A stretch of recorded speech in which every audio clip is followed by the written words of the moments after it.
Spike classes में आपका एक बार फिर से स्वागत है। इससे पहले एक दो वीडियो डाले हैं, उसमें मैं आपको पॉइंट ग्रुप बता चुका हूं। आज जो मैं स्पेशल पॉइंट ग्रुप ले रहा हूं वो ले रहा हूं टेट्राहाइड्रोन पॉइंट ग्रुप। अब टेट्राहाइड्रोन पॉइंट ग्रुप के लिए कुछ एग्जाम्पल है जिसको कंसिडर करते हुए चलेंगे। एक एग्जाम्पल पढ़ेंगे टेट्राहाइड्रोन के लिए मीथेन जो आप पढ़कर आए हो। एक पढ़ेंगे P4 वाइट फॉस्फोरस। कौन सा फॉस्फोरस? P4 ले रहा हूँ, फॉस्फोरस ले रहा हूँ, लेकिन वाइट ले रहा हूँ, वाइट फॉस्फोरस। एक ले सकता हूँ मैं कार्बन टेट्रा क्लोराइड ले सकता हूँ, और कार्बन टेट्रा क्लोराइड के साथ एक एग्जांपल इसका ये भी ले सकता हूँ NiCO का होल 4 टेट्रा कार्बोनिल निकल। एक ले सकता हूँ मैं सल्फेट SO4 2-, एक ले सकता हूँ PO3 3-, और एक ले सकता हूँ मैं इसमें AmAl4 N+-। इसमें जो कोऑर्डिनेशन कंपाउंड ले रहा हूँ इसमें भी मैं टेट्राहाइड्रोन पॉइंट ग्रुप देख सकता हूँ। इसमें जो कोऑर्डिनेशन कंपाउंड ले रहा हूँ उसका हाइब्रिडाइजेशन होना चाहिए sp3 भी होना चाहिए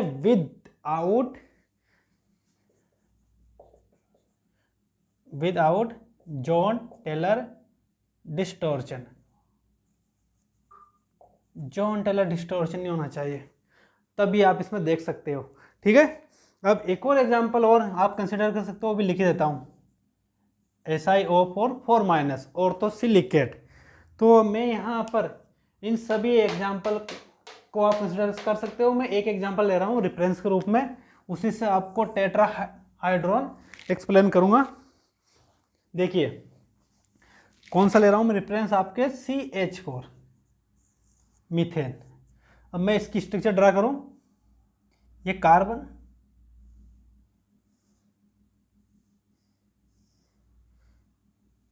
देखो ये कार्बन ये इससे जुड़ रहा, इससे जुड़ रहा है, इससे जुड़ रहा ये, और ये टेट्राहेड्रल बन गया। अब देखिए इसमें क्या होता है एक्चुअल में, ऐसा समझ में नहीं आएगा, ऐसा समझ में आएगा। मैं इसको बनाता हूँ वापस, ये बहुत इंपॉर्टेंट है, आप समझ सकते हो चलना। देखिए ये अमोनिया होता है पायरामिडल, ये ऊपर भी एक और H लगा दिया, टेट्राहाइड्रोन। अब ये टेट्राहाइड्रल स्ट्रक्चर है। देखिए अगर मैं इसको कॉर्नर की बात करूँ तो एक कॉर्नर तो ये, एक कॉर्नर ये, एक कॉर्नर ये, और एक कॉर्नर ये। कितने कॉर्नर है? 4 कॉर्नर। अब मैं इसको मिला दूँ, ये मिला दिया, इससे ये मिला दिया, इससे मैंने ये मिला दिया, ये भी मिलाया, ये भी मिलाया, और ये भी मिलाया। तो देखिए अगर मैं इन तीनों को मिलाऊं, मिला ही दिया, तो एक फेस तो ये बन रहा ट्रायंगल फेस, एक इन तीनों से बन रहा 2 फेस, एक इधर बन रहा 3 फेस, और एक बन रहा नीचे। कितने फेस हो गए? 4 फेस। अब देखिए आती है बात एज पे। एक एज ही है, 1 2 3 4 5 और 6 रहती है इसमें एज। इट मीन्स अगर टेट्राहाइड्रोन की बात करूं मैं, तो इसमें आपको फेस कितने मिले? 4। कॉर्नर कितने मिले? 4। और एज कितने मिली इसमें? जो एज है किनारे वो कितने हैं? 6। ये तो इसकी जनरल इंट्रोडक्शन हो गया। अब इसमें अपन अप्लाई करेंगे क्या, किसके सिमेट्री एलिमेंट्स क्या क्या। मैं पॉइंट ग्रुप पहले बता चुका हूँ टेट्राहाइड्रोन TD पॉइंट ग्रुप, बट उसके सिमेट्री एलिमेंट्स कौन कौन से वो मैं निकालना इसमें सिखाऊंगा। तो मैं ऊपर वाला मिटा दूं, देखिए ये मिटा दे।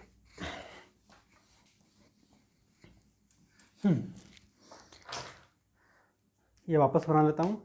ये परफेक्ट टेट्राहाइड्रोन। अगर मैं इस हाइड्रोजन और इस कार्बन में से होते हुए एक इमेजिनरी एक्सिस पास करूं, इट मीन्स इस कॉर्नर से और अपोजिट फेस के सेंटर में से, ये अपोजिट फेस हुआ कि नहीं, इस कॉर्नर का अपोजिट फेस, देखो ये फेस बन रहा, इसके सेंटर में अगर मैं यहाँ से इमेजिनरी एक्सिस पास करूँ तो जा रही है यहाँ से, स्मॉल जा रही है, और इस फेस में के सेंटर में से निकल गई। अगर मैं इस पर रोटेट करूँ मिनिमम 120 डिग्री से, तो देखो मुझे इक्विवेलेंट कॉन्फ़िगरेशन मिल जाएगा। फिर रोटेट करो, फिर मिल जाएगा। इट मीन्स इसमें C3 प्रेजेंट है। अब मैं यहाँ से क्यों पास करूँ, मैं तो इस वाले हाइड्रोजन में से कर दूँ पास। देखो वही टेट्राहेड्रल है, ये और ये, तो मैं कितने C3 पास कर सकता हूँ, हर एक कॉर्नर के टॉप से और उसका अपोजिट फेस में होता हुआ। कितने कॉर्नर है, 4 कॉर्नर। तो देखिए मेरे पास एक तो C3 ये जा रहा, ये C3, एक C3 ये जा रहा, ये C3, एक C3 ये है और एक C3 ये। C3 देखने में कोई प्रॉब्लम नहीं है। कितने C3, 4 C3। Got it. अब आते आगे, ये C3 तो लगा दिया, किसी को कोई प्रॉब्लम, बिल्कुल बिल्कुल नहीं है। देखिए नेक्स्ट सीमेंट एलिमेंट देखते हैं अपन कि क्या इसमें C2 प्रेजेंट है, तो वो भी लगा कर देखते। देखो ये टेट्राहेड्रल था, मैंने इसको हम उठाया, मैंने तो इसको ऐसे कर दिया। देखने का नजरिया मेरा, मैं किस व्यू से देख रहा हूँ, मैं तो इसको इस टाइप से देख रहा हूँ, इन दोनों के बीच में से। देखिए अगर मैं यहाँ से एक इमेजिनरी एक्सिस पास कर दूँ, कर दिया, अब मैं इस पे 180 पे घुमा दूँ तो ये तो इससे रिप्लेस हो जाएगा और ये वाला इससे रिप्लेस हो जाएगा, ये बिल्कुल हो जाएगा। मैं यूँ घुमा दूँ, ये रिप्लेस हो गया। इट मीन्स इसमें C2 प्रेजेंट है।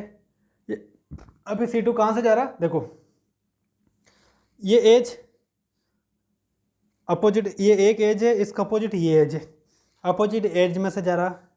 एक C2 दो को काटते हुए जा रहा, एक ये एज और एक ये वाला इसका अपोजिट एज। इसी प्रकार मैं इधर से गुजारूंगा यूं, ये एज, तो कितनी एज है यहाँ पर, कितनी एज है, 6 एज। तो एक C2 के लिए कितनी एज काम आ रही है अपोजिट, 2। तो टोटल कितने C2 जाएंगे, 3 C2। तो देखिए C2 ये इधर से घुसा,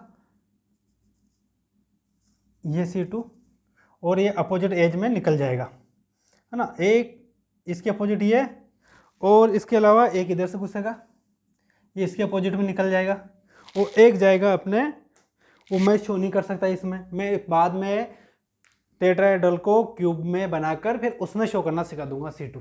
गॉट इट। दो तो दिख रही है, तीसरी पीछे सारी ये एज पीछे भी तो इसमें से आएगी और इसकी सामने के अपोजिट में से निकल जाएगी। Got it. मैं इस ये 2D में है, 3D में इमेजिनेशन करके मैंने बता चुका हूँ, एक बार और देख लीजिए। ये ऐसा है, एक तो मैंने यहाँ से गुजार दी C2, एक एज, अरे 2 एज काम आ गई। अगर मैं एक गुजार दूँ इसको यहाँ से, एक एज 2 एज काम आ गई। और एक और बच्चा मेरे पास, कौन सा वाला, ये बच्चा है, ऐसे देखता है, देखो एक बच्चा ये वाला, सॉरी ये और ये, टोटल हो गई 6 एज। तो 6 में से 3 गए, तो 3 हो गया मेरे पास C2। एक लिख नहीं रहा हूँ मैं पीछे से, क्योंकि ये मैंने आपको इसमें एक इम्प्रॉपर एक्सिस ऑफ सिमेट्री पढ़ाया, पुराना वाला वीडियो देखना। उसमें क्या था कि मैंने जब इम्प्रॉपर एक्सिस ऑफ सिमेट्री बताया तो मीथेन का एग्जाम्पल लिया था, तो उसमें क्या प्रेजेंट था, S4। तो मैंने कंबाइंड रूप से C4 लगाई था और फिर उसमें मैंने रिफ्लेक्शन लगाया था, पहले रोटेशन किया था 90 डिग्री पे, फिर मैंने सिग्मा लगाया था। तो देखो यहाँ से C2 जा रहा, C2 तो इंडिविजुअल जा रहा है, एज के सेंटर में से जा रहा है, अपोजिट एज के सेंटर में से C2 तो इंडिविजुअल जा रहा है। लेकिन यदि मैं S4 की बात करूँ तो मुझे यहीं से C4 गुजारना पड़ेगा 90, फिर रिफ्लेक्शन लगाना पड़ेगा। यानी जहाँ से C2 जा रहा है उसी में से होकर S4 भी जा रहा है। ये बात समझ में आए कि नहीं आई? बहुत ठंडे दिमाग से विश्लेषणात्मक तरीके से सोचना, अच्छे से समझ में आ जाएगा। तो यहाँ एक S4 ये, एक S4 इधर है और एक S4 पीछे जहाँ C2 जा रहा है वहाँ से जा रहा है। Got it. अब आते हैं अपन, C3 हो गया, C2 हो गया, S4 हो गया। अब आते हैं अपन रिफ्लेक्शन पे, क्या इसमें कोई प्लेन ऑफ सिमेट्री प्रेजेंट है, तो देखते हैं। देखिए ये ऐसे था, मैं प्लेन ऑफ सिमेट्री समझाने के लिए इसका एक डायग्राम बना लेता हूँ बहुत अच्छा। प्लेन ऑफ सिमेट्री समझाने के लिए देखो, मैंने ये लिया कार्बन, मीथेन था, ये और ये H1, ये ले लिया मैंने H2, H3 एंड H4, चारों हाइड्रोजन लिख दिए। अब देखिए मैं इसको मेरे स्टाइल में लिख रहा हूँ, मेरी स्टाइल में क्या है कि ये टेट्राहेड्रल ऐसा था, मैंने यूँ कर दिया, तो आपको यूँ दिख रहा होगा, यूँ कर दिया मैंने कि ये 2 बॉन्ड तो आपकी तरफ है टुवार्ड्स द व्यूअर, आप अगर सामने से देख रहे हो तो, और 2 bond away from the viewer है, यानी 2 वेज पे रहेंगे, अरे 2 डैश पे रहेंगे। ठीक है, तो देखिए अगर मान लिया जाए मैंने कार्बन लिया 2 वेज पे ले लिया, मैंने मान लिया जाए H1 और H3 वेज पे ले लिया, तो 2 कहाँ जाएंगे अपने आप डैश पे, तो H2 और H4 डैश पे चला जाएंगे। ठीक है, मैं इसमें ये वाला प्लेन गुजार सकता हूँ, इधर 2 लिख देता हूँ, अच्छा रहेगा, ये 2, ये 3 एंड ये 4, अच्छा दिखेगा, दिखने में अच्छा रहेगा। देखिए अगर मैं प्लेन गुजारूँ, क्या सिग्मा प्रेजेंट है या नहीं है? बिल्कुल प्रेजेंट है। ये बहुत इंपॉर्टेंट एग्जाम्पल है, आप जब तक इसको बहुत एकाग्रता के साथ नहीं समझोगे आप समझ नहीं पाओगे। मैंने यूँ लिया था ऐसे, अगर मैं यूँ काटता हुआ गुजार दूँ प्लेन, ये दोनों कट गया आधा आधा, एक ऊपर रह गया एक नीचे रह गया, ये मिरर इमेज बन गए, ये कटते हुए चले गए, तो प्लेन प्रेजेंट है। यानी कि अपोजिट एज में से होता हुआ जा रहा, एज के सेंटर में से C2 जा रहा था, और पूरी एज को अपोजिट एज को काटते हुए क्या जा रहा, सिग्मा जा रहा। इसी प्रकार मैं इधर भी तो काट सकता हूँ, इधर भी काट सकता हूँ, यूँ भी काट सकता हूँ, नहीं काट सकता हूँ, बिल्कुल काट सकता हूँ। एक तो एज ये है, देखो अब मैं समझाऊँ, एक तो एज ये, इसको मैंने मान लिया 1 मिनट के लिए H1 था, H2 था, H3 ऊपर ले लिया मैंने, H4 नीचे ले लिया, H1 H2 H3 H4, 1 2 में से गया, 1 2 जहाँ H1 H2 मिल रहा ना, एज में से एक सिग्मा चला गया। 1 2 के बाद 3 वाली कौन सी थी, ये वाली, ये 3 ऊपर वाला, अगर मैं यूँ गुजारूँ यूँ, तो ये यूँ निकल जाएगा, तो 1 3 में से भी गया। 4 वाला अगर मैं यूँ गुजारूँ तो 1 4 में से भी गया। इसी प्रकार 1 2 1 3 1 4 के 3 सिग्मा हो गए।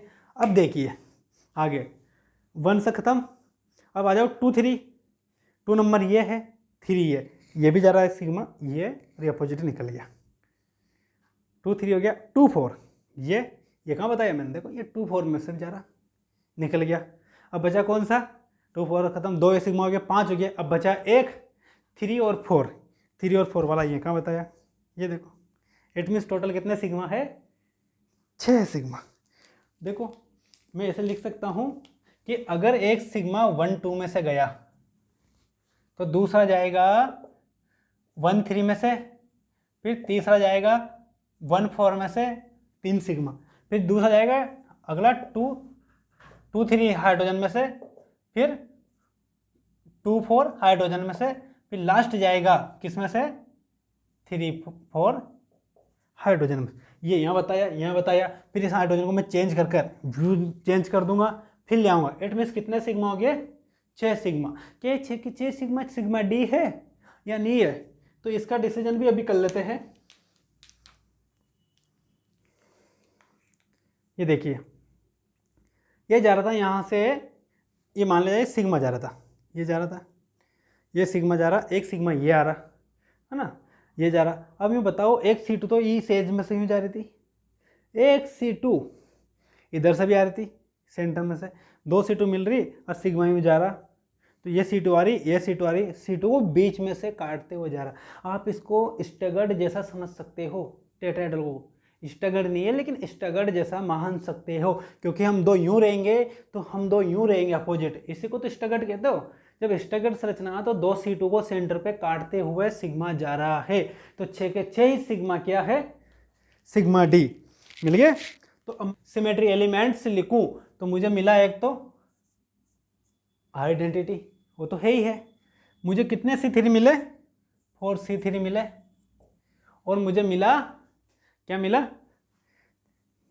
कितने C3 मिले, 3 C2 मिले, कितने C2 मिले, 3 C2 मिले। अब आगे देखो मुझे 6 सिग्मा डी मिले और 3 क्या मिले, S4 मिलेगी नहीं। तो ये सब सिमेट्री एलिमेंट से मिलकर बनता था TD, जो पॉइंट ग्रुप तो मैंने पहले ही बता दिया था, लेकिन उसके सिमेट्री एलिमेंट्स से अप्लाई करना सिखा रहा था मैं।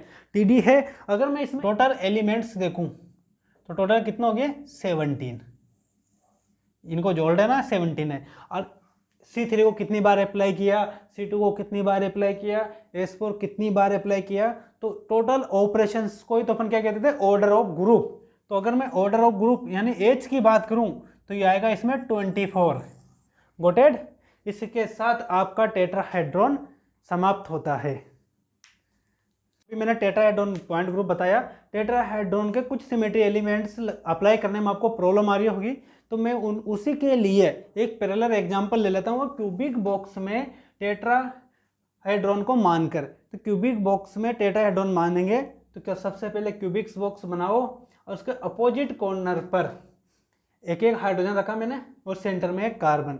अगर इनको मिला दूंगा मैं तो एक परफेक्ट टेट्राहेड्रल बनता है। मैं ड्रा करके नहीं बता रहा हूँ, इसलिए ये भी मिटा देता हूँ मैं, कि आप मानते हुए चलो कि परफेक्ट टेट्राहेड्रल बन रहा है। अपोजिट कॉर्नर पे एक एक हाइड्रोजन रखा, सेंटर में कार्बन रखा, इनको मिलाया। तो अब देखो आप जिस रूम में हो पढ़ रहे हो उसको अज्यूम कर लेना कि उसका एक कॉर्नर, जैसे कि ये कॉर्नर, इससे 3 एज निकल रही है। अगर मैं यहाँ से C3 अप्लाई करूँगा तो आराम से लगेगी 125। ये इस कॉर्नर से जा रही है तो ये इस पर निकल जाएगी, ये जा रही इस पर। इसी प्रकार एक C3 यहाँ से लगा दूंगा, एक C3 ये लगा दूंगा और एक C3 ये है, ये इधर से जाएगी, इधर से आएगी, इसमोर निकल जाएगी, ये इसमोर जाएगी, ये इसमोर निकल जाएगी, ये वाली इसमोर का निकल जाएगी अपोजिट कॉर्नर से। Got it. C3 लग गया। अब आते हैं C2 पे। C2 तो बहुत आराम से लगा सकते हो। मैं इसमें से गुजारूं, इस सेंटर जो फेस मर रहा ना, ये इस फेस के सेंटर में से गुजारूं, तो देखो अगर मैं इसको 180 से घुमाऊं, जैसे इस पूरे को घुमाया तो ये इससे रिप्लेस हो जाएगा और ये इससे रिप्लेस हो जाएगा। तो एक C2 तो ये आराम से दिख रही है। अब बताओ, एक C2 मैं यहाँ से गुजार दूँ इस फेस में से, ये इसमें से निकल जाएगा। एक C2 कौन सा बचा मेरा, सामने वाला फेस, और ये अगर मैं यूँ गुजारूँ तो ये दोनों इससे रिप्लेस हो जाएंगे और ये दोनों यूँ रिप्लेस हो जाएंगे। तो एक C2 सामने वाले को मैं ऐसे शो कर देता हूँ दूर से जाता हुआ, ये अंदर और जा रहा है। एक C2 ये, टोटल कितने C2 हो गए, 3 C2 जो आपको वहाँ लगाने में प्रॉब्लम आ रही थी। देखो एक तो आपको क्यूबेन में पता है ये कितने फेस होते हैं, टोटल 6 फेस होते हैं। 6 फेस में से अपोजिट फेस में C2 जा रहा, तो 2 में से 1, फिर 2 में से 1 और 2 में से 1, टोटल 6 हो गए। 6 में के 3 C2 हो गए। अब बात आती है सिग्मा की। जहाँ C2 जा रहा वहीं से S4 जा रहा। ये बात समझ में आएगी होगी, बार बार रिपीट करने की कोई जरूरत नहीं है। वहीं से क्या जा रहा, S4। अब आती है बात सिग्मा की। देखो अगर मैं एक सिग्मा गुजारूँ यहाँ से कटते हुए, इसको मिलाकर काटते हुए यूँ गुजार दूँ, ब्लेड उतार दूँ, तो दोनों में एक दूसरे मिरर इमेज हो जाएंगे। इस प्रकार यूँ काटते हुए निकाल दूँ तो मिरर इमेज हो जाएंगे। अगर मैं यूँ काटते हुए निकाल दूँ तो ये एक दूसरे मिरर इमेज दिखेंगे। देखो कैसे, मैं एक ही एग्जाम्पल ड्रा करके बताता हूँ, ज़्यादा नहीं करूँगा। एक सिग्मा का थोड़ा समझने की कोशिश करना।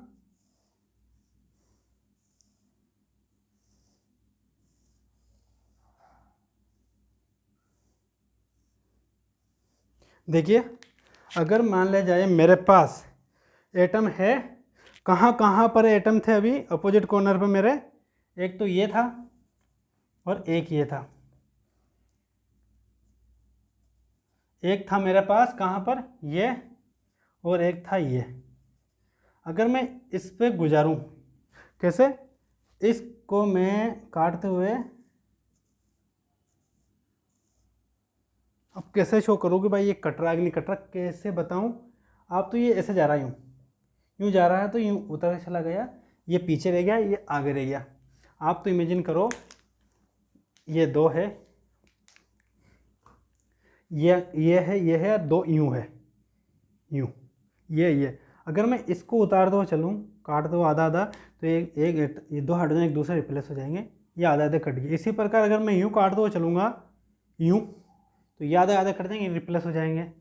और यूँ चलूँगा यूँ, तो आधा आधे यूँ कट जाएंगे। तो आप है ना ये रखना कि इसमें 6 है, ये आराम से लग रहा है यहाँ पर कि मैं इसको बना नहीं पा रहा हूँ 3D में एक्चुअल में, ठीक है, गॉट इट। तो इसमें जो आपको सिमेट्री एलिमेंट मिले, identity 4C3, 3C2, 6 sigma D और 4 के 3S4। S4 क्यों लिखा? स्टैगर्ड लाइक संरचना है, तो जितना नंबर इस एक्सिस का रहता है उसका जस्ट दुगना किसका रहता है? इम्प्रॉपर एक्सिस का, इसलिए S4 आया। इसको स्टैगर्ड नहीं बोल सकते हो, लेकिन स्टैगर्ड लाइक संरचना। अब मैं आशा करता हूँ कि आपका जो पॉइंट ग्रुप क्या आएगा, इसका भी वही होएगा जो था, क्या रहेगा? TD point group.